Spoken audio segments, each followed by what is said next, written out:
दोस्तों, इस कहानी को जरा ध्यान से सुनिए, क्योंकि यह कहानी आपकी जिंदगी बदलने वाली है।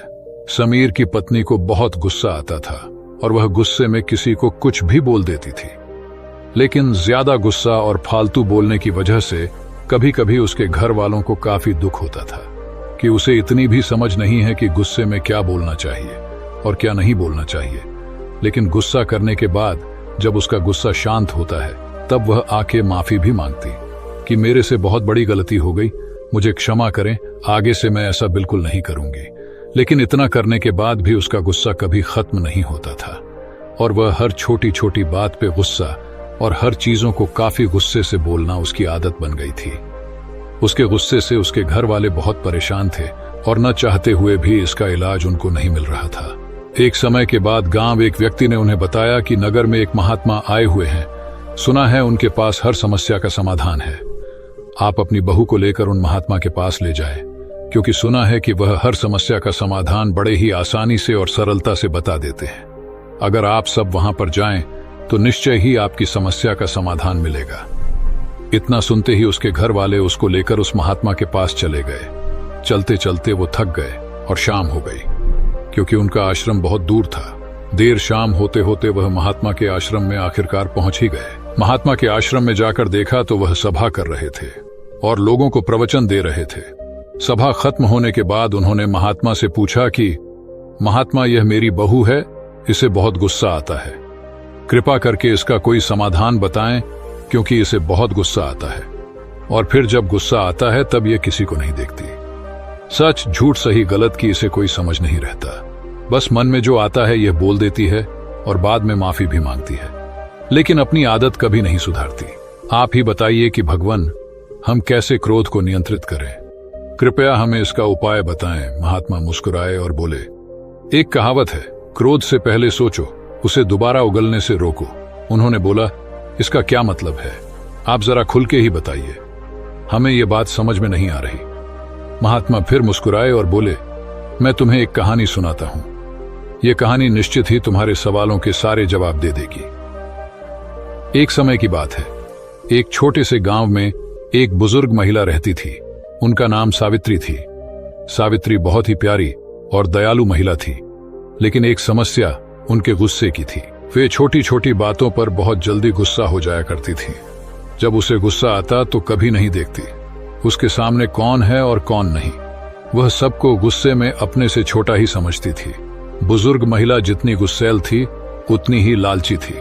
उसके मन में धन और पैसों को लेकर अपार लालच थी। एक समय बुजुर्ग महिला के पास खाने को कुछ नहीं बचा और वह पैसे भी कमाना नहीं चाहती थी। तो उसके मन में तरकीब सूझी। उसे याद आया, गांव में मेला लगा है, क्यों ना इस मेले से कुछ लाभ लिया जाए। बुजुर्ग महिला ने सोचा कि यह एक अच्छा मौका है पैसे कमाने का। उन्होंने गांव के लड़कों को बुलाया और कहा, मेरे पास एक चुटकुला है, अगर तुम मुझे हंसाओगे तो मैं तुम्हें एक सिक्का दूंगी, लेकिन अगर तुम मुझे हंसा ना पाओगे तो तुम्हें मुझे 2 सिक्के देने होंगे। अब बुजुर्ग महिला अंदर ही अंदर बहुत खुश हो रही थी कि इन बच्चों को बेवकूफ बनाकर अब मैं पैसे भी कमा लूंगी और मेरा काम भी चल जाएगा। इन्हें भला क्या पता लगेगा, बच्चे तो वैसे ही चुटकुला से हंसते हैं। लड़के राजी हो गए। तभी एक लड़के ने चुटकुला सुनाना शुरू किया, परंतु उनकी बुद्धि इतनी तेज थी, वे सब उस बुजुर्ग महिला के बारे में अच्छी तरह से जानते थे कि वह लोगों को बेवकूफ बनाती है और वह धन की कितनी लालची है। इसलिए सभी लड़के मिलकर पहले से ही प्लान बना लिए थे कि हमें इसके चुटकुले पर हंसना नहीं है और जो मर्जी हो जाए, हमें बेवकूफ नहीं बनना है। बुजुर्ग महिला ने उन लड़कों से पूछा, क्या तुम सभी तैयार हो? लड़कों ने जवाब दिया, हाँ बिल्कुल, हम सब तैयार हैं, आप चुटकुला सुनाओ।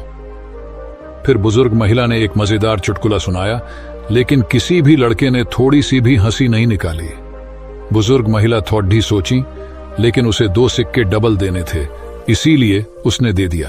उसके मन में उपाय आया। उसने मन ही मन सोचा, अगले बार वो इससे भी बेहतर चुटकुला सुनाएगी और पक्का सबको हंसा के ही मानेगी। इस बार बुजुर्ग महिला ने फिर एक चुटकुला सुनाया, लेकिन इस बार भी कोई लड़का नहीं हंसा।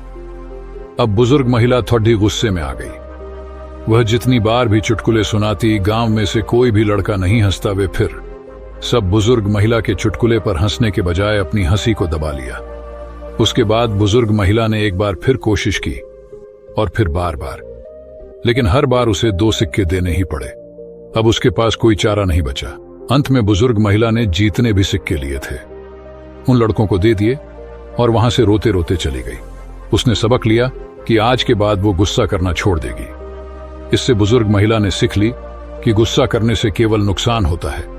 उन्होंने गुस्से को कम करने का निर्णय लिया और अब वह अपने गुस्से पर नियंत्रण पा लिया था। उन्होंने समझ लिया कि हंसी और प्रेम के माध्यम से वे अपने आप को और अपने आसपास के लोग को खुश रख सकती थी। उसकी ज्यादा लालच और ज्यादा बोलने की वजह से उसने खुद के पैर पर कुल्हाड़ी मारी थी और अब उसने सभी सारा कुछ गंवा दिया। उसके पास अब पक्षचाताप करने को भी कुछ नहीं बचा। अंत में वह खाली हाथ घर को लौट गई। इस कहानी को सुनकर लड़की के मां बाप ने बोला, महाराज, अब आप ही बताइए गुस्सा को आखिर कम कैसे किया जाए। आप जो बोलेंगे हम निश्चय ही करेंगे। संत ने कहा, अब मैं तुम्हें जो बातें बताने जा रहा हूं उसे तुम ध्यान से सुनो, क्योंकि यह बातें तुम्हारी जिंदगी बदलने वाली है। कम गुस्सा रखने के कई फायदे होते हैं जो हमारे स्वास्थ्य संबंध और मानसिक स्थिति को सुधार सकते हैं। पहला, स्वास्थ्य सुधार। ज्यादा गुस्सा रखने से हमारे शारीरिक स्वास्थ्य पर बुरा असर पड़ता है। गुस्से के कारण हृदय रोग, उच्च रक्तचाप, मानसिक तनाव और अन्य स्वास्थ्य समस्याएं हो सकती हैं। यह सच है, ज्यादा गुस्सा इंसान को बीमार बना देता है और ज्यादा गुस्सा करने से इंसान चिड़चिड़ा भी बन जाता है और एक गुस्से वाला इंसान हमेशा अंदर से बीमार ही रहता है। कम गुस्से से शारीरिक स्वास्थ्य सुधरता है। इसीलिए अगर तुम्हें स्वस्थ रहना है और इन सारी बीमारियों से बचना है तो तुम्हें कम गुस्सा करने की आदत डालनी चाहिए। दूसरा, बेहतर संबंध। अधिक गुस्से से आसपास के लोग हमसे दूर हो जाते हैं। कम गुस्सा रखने से हम अपने परिवार, दोस्त और समाज में अच्छे संबंध बना सकते हैं, क्योंकि गुस्से में हम हमेशा दूसरों की बेइज्जती करते हैं और हम प्यार भरे शब्द उन रिश्तों में नहीं बोल पाते जहां बोलना चाहिए। और जहां पर प्यार भरे शब्द नहीं, वहां पर भला रिश्ता कैसे रहेगा, क्योंकि रिश्ते प्रेम के सहारे चलते हैं। और जिन रिश्ते प्रेम नहीं और जिन रिश्तों में तुम प्यार से बात नहीं करोगे और तुम प्यार से बोलोगे, वहां पर भला रिश्ते कैसे टिकेंगे। इसीलिए रिश्ते को संभालना है तो पहले प्यार से बोलना सीखो, लेकिन तुम प्यार से तभी बोलोगे जब तुम्हें कम गुस्सा आएगा। इसीलिए यह जरूरी है कि तुम कम गुस्सा करो। तीसरा, बेहतर निर्णय। कहते हैं एक अशांत मां कभी भी सही फैसला नहीं ले सकती, इसीलिए सही फैसला लेने के लिए मन का शांत होना जरूरी है। लेकिन मन तभी शांत होगा जब तुम्हें गुस्सा काम आएगा। जब तुम्हें गुस्सा आएगा तो मन हमेशा तुम्हारा अशांत रहेगा। फिर भला तुम ही बताओ, तुम सही फैसले कैसे ले सकते हो?